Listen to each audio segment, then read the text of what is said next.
अस्सलाम वालेकुम जी, मेरा नाम है हमाद शेख। मैं पाकिस्तान स्टॉक एक्सचेंज का एक प्रोफेशनल ट्रेडर हूँ।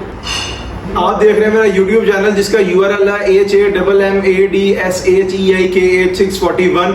यूट्यूब सर्च बार पर जाकर आप मेरा ये URL लिखेंगे तो डायरेक्टली मेरे चैनल पे आ जाएंगे और इधर मेरे चैनल पे आपको डेली बेसिस पे किसी ना किसी पाकिस्तान स्टॉक एक्सचेंज के शेयर की डिटेल्ड और डीप एनालिसिस मिला करेगा, जिसके ऊपर हम उसकी सारी चीज़ें बताते हैं कि जी कंपनी के प्रोफाइल, कंपनी के ऑडिटर, कंपनी के EPS, कंपनी के LPS, फाइनेंशियल रिजल्ट्स और फाइनेंशियल पे आउट्स वगैरह के बारे में डिस्कस करके अपना एनालिसिस देते हैं कि आपको इसमें फ्यूचर में कैसे ट्रेड करना चाहिए।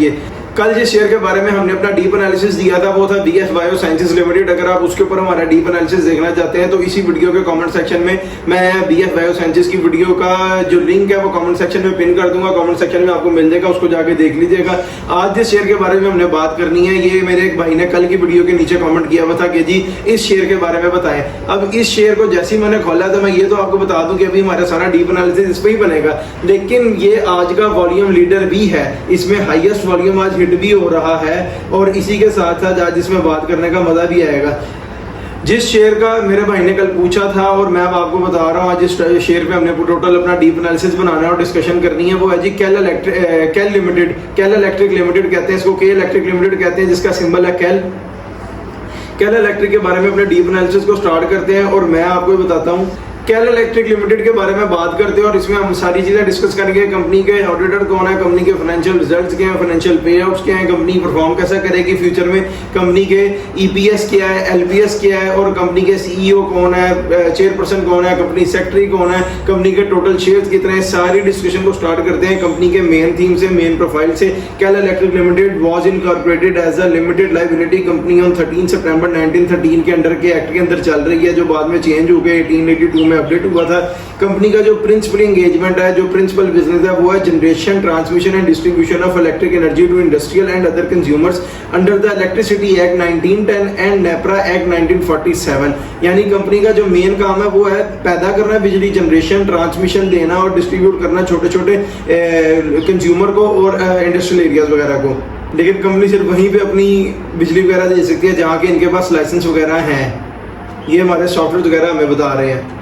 मैं अपने इस चैनल के ऊपर डेली बेसिस पर किसी ना किसी पाकिस्तान स्टॉक एक्सचेंज के शेयर को पिक कर उसके ऊपर अपना डीप एनालिसिस अपलोड करता हूँ कि कंपनी की परफॉर्मेंस कैसी है, कंपनी के फाइनेंशियल पे आउट्स क्या है, फाइनेंशियल रिजल्ट्स क्या है, कंपनी का एवर हाई क्या है, एवर लो क्या है, EPS क्या है, LPS क्या है, ऑडिटर कौन है और कंपनी के रजिस्ट्रार कौन है, कंपनी के टोटल शेयर्स कितने और कंपनी आगे फ्यूचर में कैसे परफॉर्म करेगी, इसके बारे में सारा आपको बताएंगे। अब जैसे कि आपको पता है कंपनी की प्रोफाइल तो हमने डिस्कस कर लिया, अब हम अपनी डिस्कशन को आगे मूव ऑन करते हुए चलते हैं जी कंपनी के CEO की तरफ। जो कंपनी के CEO है वो है जी सैयद मोनिस अब्दुल्ला अलवी और जो कंपनी के चेयरपर्सन है वो है मार्क स्केल्टन। और जो कंपनी के कंपनी सेक्रेटरी है वो है जी रिजवान पिसनानी।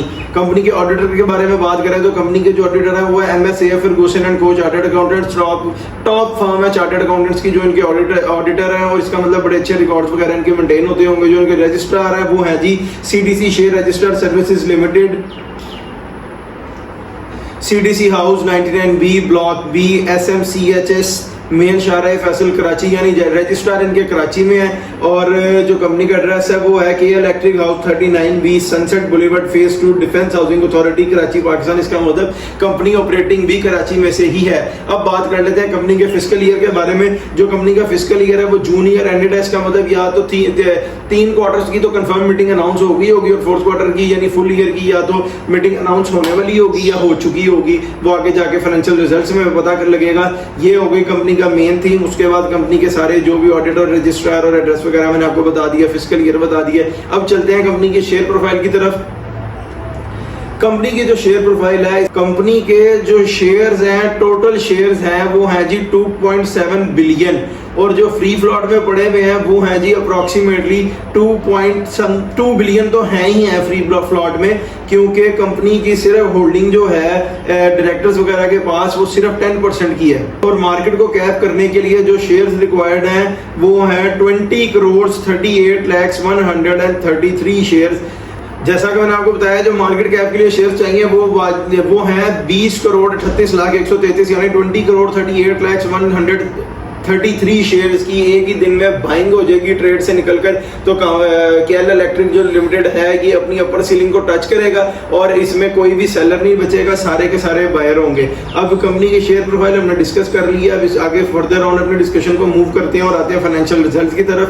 फाइनेंशियल रिजल्ट में हम जब भी आएंगे तो मैंने आपको पहले भी बताया अपनी वीडियोस में कि हम इसको वैसे तो अपने सॉफ्टवेयर के ऊपर 5 साल 10 साल 15 साल 20 साल तक एनालाइज कर सकते हैं, इसके ऊपर डिस्कशन कर सकते हैं, लेकिन उससे वीडियो बहुत लंबी हो जाएगी। बीइंग अ प्रोफेशनल जो मैंने एक लिमिट सेट की हुई है वो मैंने 5 साल की लिमिट रखी हुई है। 2021 से इसको स्टार्ट करेंगे, 2025 तक इसकी डिस्कशन को लेके आएंगे और जब हम 2025 में डिस्कशन को एंटर करेंगे तो इसके ऊपर फिर हम क्वार्टरली डिस्कस करेंगे, लेकिन 21 से हम ईयरली डिस्कस करते आएंगे, एनुअली डिस्कस करते आएंगे।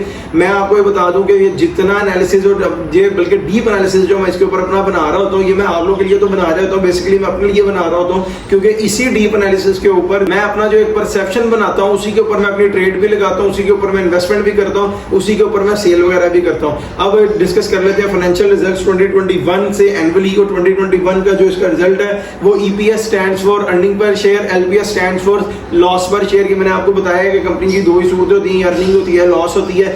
2 बिलियन शेयर है कंपनी के, 2.6 बिलियन है शायद। और 2021 की अगर हम बात करें तो 2021 का जो फाइनेंशियल ईयर है उसका जो रिजल्ट है फाइनेंशियल ईयर का वो है 0.43 पैसा, यानी 43 पैसा 2021 में इनकी ईपीएस थी, अर्निंग पर शेयर थी। अगर आप इसकी टोटल इनकम देखना चाहते हैं तो इसको जाके 2.7 बिलियन से मल्टीप्लाई कर लें, आपको पता लग जाएगा केएल लिमिटेड ने 2021 में कितना इसका प्रॉफिट किया था उस साल में। अब अपनी डिस्कशन को फर्दर मूव ऑन करके लेके आते हैं 2022 फाइनेंशियल ईयर। 2022 की बात हो रही है फाइनेंशियल रिजल्ट की और इसमें कंपनी की ईपीएस ही थी, एलपीएस नहीं। एलपीएस होगा तो लॉस पर शेयर हो जाएगा, नेगेटिव में अर्निंग हो जाएगी। ईपीएस है इसका मतलब अर्निंग पर शेयर है, पॉजिटिव में अर्निंग है 2022 की और इसका रिजल्ट है जी 0.31 पैसा। कंपनी की अर्निंग प्रॉफिट में ही है, 31 पैसा प्रॉफिट शो कर रहा है ईपीएस अर्निंग पर शेयर, लेकिन 2021 से 2022 में आने पे कंपनी को 43 पैसा से 31 पैसा निकालने तो 12 पैसे का लॉस हो गया एक साल में। ये हम अपने एनालिसिस और अपने सॉफ्टवेयर पे चेक कर रहे होते हैं और हम देख रहे होते हैं कि कंपनी ग्रेजुअली किस साल में कैसे कैसे ट्रेड कर रही है। अब अपनी डिस्कशन को लेकर चलते हैं 2023 में। 2023 फाइनेंशियल ईयर का जो रिजल्ट है वो है जी 1.43 पैसा ईपीएस, यानी कि 2021 में 43 पैसा रिजल्ट, 2022 में 31 पैसा रिजल्ट और 2023 में 1.43 पैसा एलपीएस लॉस पर शेयर आई है 1.43 पैसा। 2022 में जैसे 2021 से अर्निंग गिर के 12 पैसे गिरी थी और इधर देखें उसने लॉस शो कर दिया उसी पैटर्न के ऊपर आके कि 2023 में अब इसकी अर्निंग 1.43 पैसा है। इसका मतलब 31 पैसे में से 43 पैसा को माइनस करें तो ₹1.12 पैसे का लॉस एक साल में 2023 में केएल इलेक्ट्रिक को हुआ है। अब इसी तरह डिस्कशन को 2024 के फाइनेंशियल रिजल्ट पे लेकर आए तो 2023 से 2024 पे आने के कंपनी का जो ₹1.12 यानी टोटल तो देखें ₹1.43 पैसे का लॉस है, उसको कंपनी ने रिकवर किया। उसके बाद जो 2024 की अर्निंग शो की वो ईपीएस है, अर्निंग पर शेयर है, पॉजिटिव में है, यानी 15 पैसा अर्निंग पर शेयर आ गई। इसका मतलब 23 में कंपनी लॉस में गई थी, 2024 में कंपनी ने अपने आप को लॉस से निकाला और 15 पैसे पर शेयर का गेन किया 2024 के फाइनेंशियल रिजल्ट पे। अब जैसे कि मैंने आपको बताया था जैसे ही हम आएंगे 2025 पे तो अपनी डिस्कशन को मूव ऑन कर लेंगे क्वार्टरली। अब क्वार्टरली डिस्कशन करते हैं 2025 की और मैं आपको ये बता दूं कि क्वार्टर 1 केएल फाइनेंशियल रिजल्ट 2025 उसको डिस्कस कर रहे हैं और उसके क्वार्टर 1 का जो रिजल्ट है वो है जी 59 पैसा पॉजिटिव। अब अगर हम देखें तो इसने पिछले साल में 15 पैसे अर्निंग दी हुई थी लास्ट ईयर की और इस बार फर्स्ट क्वार्टर की ही 59 पैसा आ गई है। क्वार्टर 2 को डिस्कस करें तो क्वार्टर 2 की अर्निंग है 21 पैसा फाइनेंशियल रिजल्ट 2025 और क्वार्टर 3 को डिस्कस करें तो अगेन 21 पैसा, यानी 21 42 और पीछे 59 ₹1 इसकी अर्निंग बनती है। यहाँ से हिसाब लगा लेंगे कंपनी आहिस्ता प्रॉफिट में जा रही है। मैंने आपको पहले भी ये बात बताया, कोई भी कंपनी का शेयर जो स्टॉक मार्केट में ट्रेड कर रहा है वो एक ही दम से ऊपर नहीं चला जाता, एक ही दम से नीचे नहीं आ जाता। ये आहिस्ता ग्रेजुअली ट्रेड करता ऊपर जाता है, आहिस्ता ग्रेजुअली ट्रेड करता नीचे आता है, जिसके ऊपर इसको चीजें इफेक्ट कर रही होती हैं। फाइनेंशियल रिजल्ट्स, फाइनेंशियल पे outs, economic growth, economic crisis और उसके बाद इकोनॉमिक डेवलपमेंट्स और गवर्नमेंट पॉलिसीज, इन सारी चीजों के ऊपर ही एक शेयर आहिस्ता ग्रेजुअली ट्रेड करता ऊपर जाता है और ट्रेड करता ही नीचे आता है। ये हो गए फाइनेंशियल रिजल्ट्स 2025 केएल लिमिटेड के। अब हम आगे चलते हैं फाइनेंशियल पे आउट्स की तरफ। केएल लिमिटेड के पे आउट्स के ऊपर, फाइनेंशियल पे आउट्स के ऊपर डिस्कशन स्टार्ट करते हैं। उससे पहले मैं आपको एक बात बता दूं कि पे आउट्स में सिर्फ 3 ही चीजें होती हैं, बोनस, कैश डिविडेंड, बोनस और राइट। कैश डिविडेंड क्या होता है, कंपनी जितने % कैश डिविडेंड इशू करती है अपने शेयर होल्डर्स को, वो अमाउंट डायरेक्टली उनके अकाउंट में क्रेडिट कर दी जाती है और वो पैसे उनके अकाउंट में आ जाते हैं। और बोनस क्या होता है, बोनस होता है कि कंपनी जितने % शेयर इशू करती है, आपके पास जितने शेयरों से मल्टीप्लाई कर ले उतने शेयर आपके स्टॉक मार्केट के ट्रेडिंग के अकाउंट में ऐड हो जाते हैं और जब वो एक्टिव होते हैं उसकी अमाउंट ऐड हो जाती है आपके स्टॉक मार्केट के अकाउंट में। थर्ड होता है राइट होता है कि कंपनी कोई भी कंपनी जो भी शेयर की वैल्यू होती है उससे थोड़ा सा 2-4 रुपए नीचे रख के राइट फिल करवाती है और शेयर ऊपर लेके जाती है, शेयर्स की नंबर जो है वो बढ़ जाता है और उधर से आपके अकाउंट में शेयर्स ऐड हो जाते हैं जिसके आप राइट फिल करते हैं। यानी अगर आज इसकी प्राइस 7 रुपए समथिंग पैसा है तो कल ये कंपनी आपसे 2 रुपए या 3 रुपए नीचे बढ़वाएगी 4 रुपए पे, ताकि जैसे ही कल को शेयर्स एक्टिव हो तो आपको एक जैसे अपने शेयर होल्डर्स को कंपनी फैसिलिटेट कर रही होती है कि सस्ते पैसों में लेके 3 रुपए ऐड हो जाएंगे आपके शेयर में। अब बात करते हैं फाइनेंशियल पे आउट्स के बारे में। कैल लिमिटेड के जो कैल लिमिटेड के फाइनेंशियल पे आउट्स हैं, ईयर चल रहा है 2025, पीछे 24, 3, 2, 1, 20, 19, 18, 17, 16, पिछले 10 से 11 सालों में 12 सालों में कंपनी ने अपने शेयर होल्डर्स को कोई चीज नहीं दी, कोई फैसिलिटेट नहीं किया। लास्ट पे आउट जो इनके डिक्लेयर आ रहे हैं हमारे सॉफ्टवेयर के थ्रू, जिनके ऊपर हम चेक कर रहे हैं, वो आ रहा है जी अगस्त 28, 2014 को, यानी अगस्त महीना 28 डेट 2014 को लास्ट टाइम कंपनी ने फुल ईयर की मीटिंग पे 15% का डिविडेंड, कैश डिविडेंड अपने शेयर होल्डर्स को दिया था। यानी 15% का मतलब है 1.5 रुपए। अगर आपके पास 1000 शेयर है तो 1500 रुपए आएगा, 1 लाख शेयर है तो 1.5 लाख रुपए आपके अकाउंट में आ जाएगा, डिविडेंड दिया था। उससे पीछे चले तो कंपनी ने 2014 में फुल ईयर दे दिया, 2013 खाली, और 2012 में फरवरी 21, 2012 यानी कि फरवरी महीना 21 तारीख 2012 को हाफ ईयर की बोर्ड मीटिंग पे 9.20% राइट फिल करवाया, यानी 9% हम इसको अज्यूम कर लेते हैं, 9% राइट फिल करवाया। जो भी इसकी प्राइस होगी उस वक्त उससे थोड़ा सा नीचे आके फिल हुआ होगा। उससे पीछे चलते हैं तो कंपनी के 2012 के पीछे आते हैं 2011 और सितंबर 29, 2011 यानी सितंबर महीना 29 तारीख 2011 को कंपनी ने जब अपनी फुल ईयर की मीटिंग की तो अनाउंसमेंट में 7.25% राइट यानी 7.25% का राइट फिल करवाया है अपने शेयर होल्डर से। 7% को मल्टीप्लाई कर रहे हैं, आपके पास जितने शेयर हैं उससे आपको पता लग जाएगा कि कितने % का राइट आपको उस वक्त मिलना था। और ये बात हो रही है 2021 की। अब इससे पीछे चले तो 2010 ईयर बनता है और 2010 में अगस्त 27, 2010 यानी अगस्त का महीना 27 तारीख 2010 यानी अगस्त 27, 2010 को कंपनी ने 7% राइट फिल करवाया हुआ है अगेन अपने शेयर होल्डर से। उसकी प्राइस है तकरीबन 3.50 पैसा पर शेयर। उससे पीछे चले तो 2009 अक्टूबर 29, 2009 यानी अक्टूबर महीना 28 तारीख 2009 फर्स्ट क्वार्टर का जब फाइनेंशियल रिजल्ट डिक्लेयर किया तो उसी के साथ फाइनेंशियल पे आउट्स में अनाउंस किया कि 14% यानी 14% का राइट फिल करवाया हुआ है कंपनी ने अपने शेयर होल्डर से। कंपनी ज्यादातर राइट ही देती आ रही है 2012 में, 2011 में, 2010 में, 2009 में, यानी लगातार कंपनी राइट इशू कर रही है। और एक बार कैश डिविडेंड इशू किया 2014 में, वो भी 1.5 रुपया। अब 2009 से अपने डिस्कशन को पीछे लेके चलते हैं तो वो है जी कंपनी ने उससे पीछे मई 27, 2009 यानी फुल ईयर के ऊपर जब अपने फुल ईयर के ऊपर जब अपना वो किया फाइनेंशियल ईयर 2009 का रिजल्ट डिक्लेयर किया तो उसके साथ कंपनी ने 31% का राइट फिल करवाया हुआ, वो भी 3.5 रुपए पर शेयर पे। यानी आप जितने आपके पास शेयर है 31% से उसको मल्टीप्लाई कर लें, आपको पता लग जाएगा उसमें कितना राइट फिल हुआ था। लगातार राइट फिल हो रहे हैं इनके फाइनेंशियल पे आउट्स में। उससे पीछे चले तो नवंबर 2, 2005 नवंबर महीना 2 तारीख 2005 को कंपनी ने डिविडेंड इशू किया हुआ है 5% का। और उससे पीछे नवंबर 1, 2004 यानी 1 साल और पीछे जाएं तो कंपनी ने दोबारा डिविडेंड इशू किया हुआ है 5% का। यानी 2 साल में साल में टोटल इन्होंने 1, 2, 3, 4, 5, 6, 7, 8 बार में से 4 बार डिविडेंड दी है, 3 बार डिविडेंड दिया और 5 बार राइट फिल करवाया हुआ अपने शेयर होल्डर से।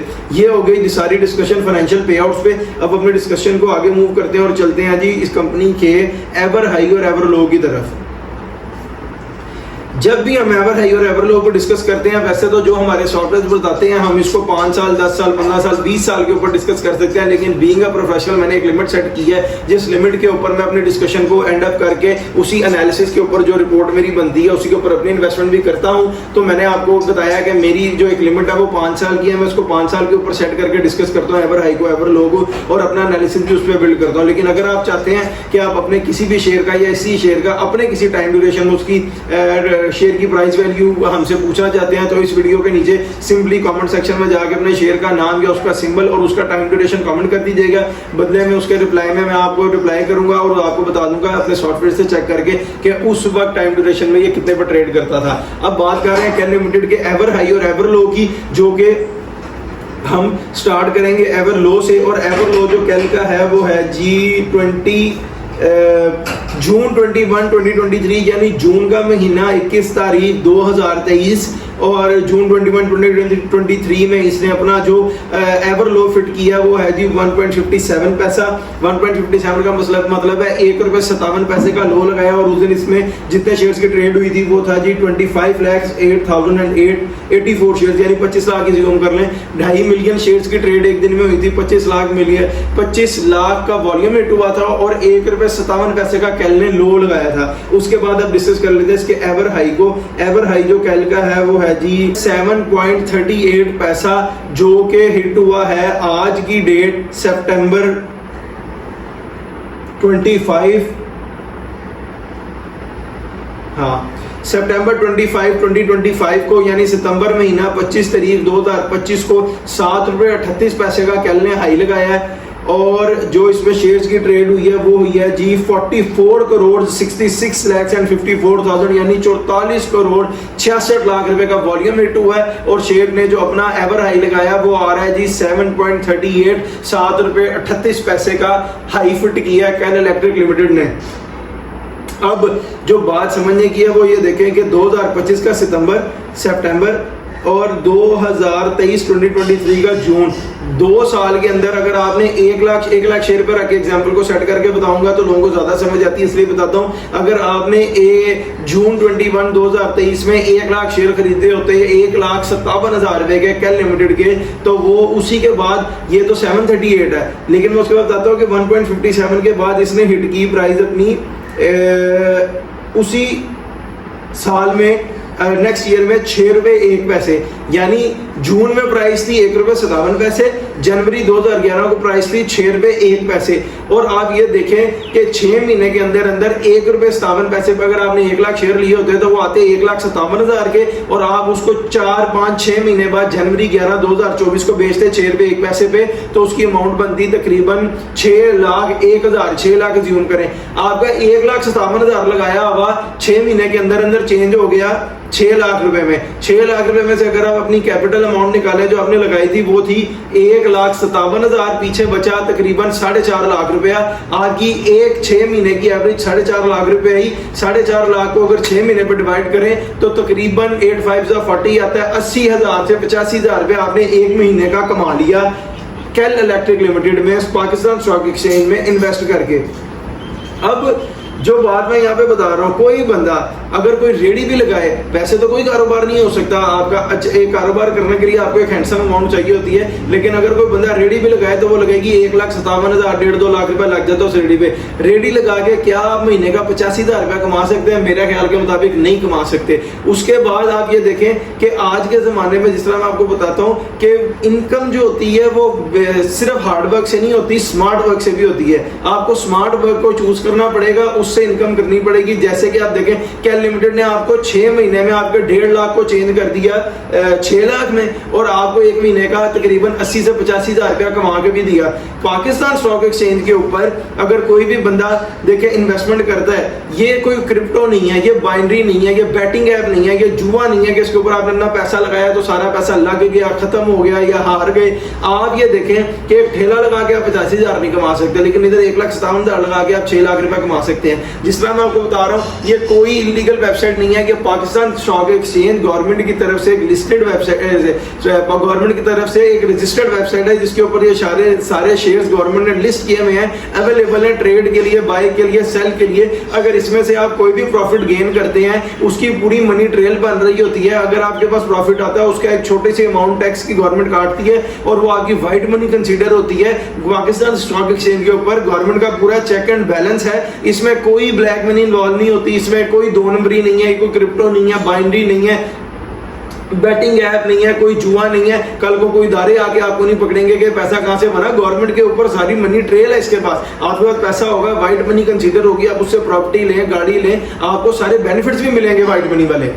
अब मैं इसके ऊपर अपना एनालिसिस दूं तो वो ये है कि अभी कंपनी में थोड़ा सा पोटेंशियल हो रहा है, यानी यहाँ पे अगर लॉस और प्रॉफिट की परसेंटेज को ज्यूम करें तो 50-50% पे खड़ा है। कंपनी की प्राइस इस वक्त 7 रुपए 38 पैसे और मेरे ख्याल के मुताबिक कंपनी की प्राइस 12 रुपए 13 रुपए तक जा सकती है। नीचे जाए तो 4-5 रुपए तक जाएगी, नीचे 2 रुपए और ऊपर 6 रुपए है। इसका मतलब अगर कोई बंदा अपने हिसाब से इसमें इन्वेस्टमेंट करना चाहता है तो वो इस टाइम ड्यूरेशन में थोड़ी नियर फ्यूचर में इसकी प्राइस ऊपर चली जाएगी और आपको पैसे से अच्छे बन सकते हैं इसमें। अब मैं आपको एक और बात यहाँ पे बताता जाऊं कि 2 लाख रुपए लगा के आप बाहर नहीं जा सकते, लेकिन 2 लाख रुपए वाइजली इन्वेस्ट करके स्टॉक मार्केट में आप इतना पैसा कमा सकते हैं कि आप लोग एक अच्छी लाइफ की तरफ मूव कर सकते हैं। आपकी हर महीने एक अच्छी इनकम हो सकती है।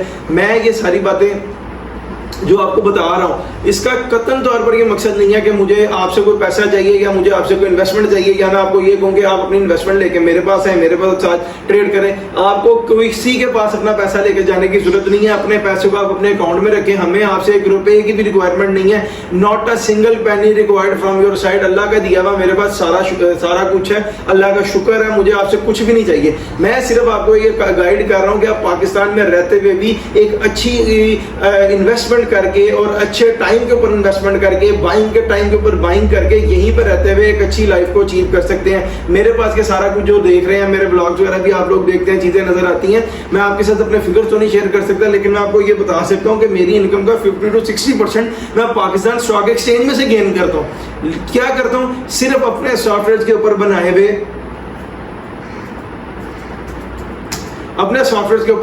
एनालिसिस के ऊपर इन्वेस्ट करता हूं और अल्हम्दुलिल्लाह उसके ऊपर से प्रॉफिट गेन करता हूं मंथली बेसिस पे बड़ा अच्छा है। अब जिस तरह मैं आपको बता रहा था कि 1.5 लाख रुपए लगाकर आप बाहर नहीं जा सकते, इसी तरह 1.5 लाख लगा के आप इधर से अच्छे अमाउंट कमा सकते हैं। और अगर आप 10-20 लाख की इन्वेस्टमेंट हो और आप 10-20 लाख लगा के दुबई वगैरह चले जाएं, 1000 दिरहम पे भी जॉब करें, लेट्स अज्यूम 80,000 या 2000 दिरहम पे 1,60,000, फिर कोई टैक्सेशन वगैरह उधर कटेगी, पीछे इधर बचे ही क्या। फिर आप देखें प्रदेश काट रहे हैं, खाने पीने की मुश्किलात, कपड़ों की मुश्किलात, रहने की मुश्किलात। इधर आप अपनी फैमिली के साथ हैं, उधर आप फैमिली से दूर है। इधर सारी चीजें आपके अपने कंट्रोल में है, ना कोई आपका बॉस है, ना आप किसी की एम्प्लॉय हैं, सेल्फ एम्प्लॉयड है। जिस दिन आपका दिल कर रहा है आप अपना काम कर रहे हैं। फर्ज कर ले महीने में एक आध दिन बंदे की तबीयत खराब होती है, दिल नहीं कर रहा काम करने का, वो अपना लैपटॉप बंद करता है, टर्मिनल बंद करता है, कहता है आज मैं काम ही नहीं कर रहा यार, मैं फिर किसी दिन काम करूंगा और कल करूंगा या परसों करूंगा। लेकिन अगर आप जॉब पे हैं तो आप ऐसे छुट्टी नहीं कर सकते, आपकी सैलरी डिडक्ट होती है, 100 किस्म की बातें सुननी पड़ती है आपको। पाकिस्तान स्टॉक एक्सचेंज का अगर आप अकाउंट ओपन करना चाहते हैं, ट्रेड करना चाहते हैं, तो मैं आपको उसका बता देता हूं कि आपको किसी के पास अपने पैसे लेके जाने की जरूरत नहीं है। मेरे पास भी अपना पैसा लेके आने की जरूरत नहीं है कि यदि हमारे पैसे इन्वेस्ट कर लें, ट्रेड कर लें, कोई जरूरत नहीं है। सीधा Pakistan stock exchange, law stock exchange की बिल्डिंग में जाएं, उधर डिफरेंट हाउसेज हैं, डिफरेंट फ्लोर्स के ऊपर जो हाउस आपको बेहतर लगता है उसको पिक करें। अगर आपका माइंड जिस हाउस पे सेटिस्फाइड होता है वहां पे अपना अकाउंट ओपन करें, अपने आईडी कार्ड से ओपन करें, अपने बैंक अकाउंट को उसके साथ फेच करें, ताकि कल को कोई भी अगर इनकम जनरेट होती है और उसमें से कोई छोटा सी अमाउंट टैक्स गवर्नमेंट काटे और वो सारा पैसा आपके अकाउंट में आए। मेरा सिर्फ बताने का मकसद ये है कि आप पाकिस्तान में रहते हुए भी वाइजली इन्वेस्टमेंट करके बड़े अच्छे तरीके से पैसे कमा सकते हैं। एक अच्छा पोर्टफोलियो क्रिएट करें जिसके ऊपर आपकी इनकम रेज हो। एक अच्छी इनकम बड़ा वाइटल रोल प्ले करती है आपके लिविंग स्टैंडर्ड को रेज करने के लिए। अब मैं आपको बता दूं, कल जिस शेयर के ऊपर मैंने अपना डीप एनालिसिस अपलोड किया था वो था BF biosciences limited, pharmaceutical industry में आता है। अगर आप उसके ऊपर हमारा डीप एनालिसिस देखना चाहते हैं, इस वीडियो के कमेंट सेक्शन में मैं उसका लिंक पिन कर दूंगा, उस पर जाके आपको BF बायोसाइंसेज का डिटेल्ड सारा एनालिसिस हमारा मिल जाएगा। और अगर आप अपने किसी शेयर के ऊपर जाते हैं कि हम अपना डीप एनालिसिस बनाकर अपलोड करें, तो सिंपली इस वीडियो के नीचे कमेंट सेक्शन में उसका सिंबल कमेंट कर दें या कंपनी का नाम कमेंट कर दें। इंशाल्लाह ताला 1 से 2 दिन के अंदर आपको उसका डीप एनालिसिस बना के मैं अपलोड कर दूंगा अपने इसी चैनल के ऊपर, जिसका यूआरएल है हमाद शेख HAMMADSHEIK8641। आप यूट्यूब सर्च बार के ऊपर जाके मेरा यूआरएल लिखेंगे, डायरेक्टली मेरे चैनल पे आ जाएंगे और इधर आपको बहुत से शेयर्स की total deep and detailed analysis मिल जाएगा, कंपनी के सारे फ्यूचर के बारे में, कंपनी के पास्ट के बारे में कि कंपनी पहले कैसा परफॉर्म करती है, ये आगे कैसा परफॉर्म करेगी। और जिसमें मैं पीछे अपलोड कर चुका BOP का, BF बायो का, स्पेल लिमिटेड का, इको पार्क लिमिटेड का, दीवान फ्रूट मोटर का, दीवान सीमेंट का, उसके अलावा स्टैंडर्ड चार्टर्ड बैंक का, उसके अलावा कोहिनूर स्पाइनिंग मिल्स का। ये रिसेंटली रोज एक वीडियो अपलोड होती है, आपको रिसेंट फ्यूचर पे आप चैनल पे जाएंगे सारी वीडियोस मिलना शुरू कर देंगी। अब मुझे दीजिए इजाजत, आपसे मुलाकात होगी इंशाल्लाह ताला एक नेक्स्ट वीडियो में। अपना बहुत सा ख्याल रखिए, अल्लाह हाफिज।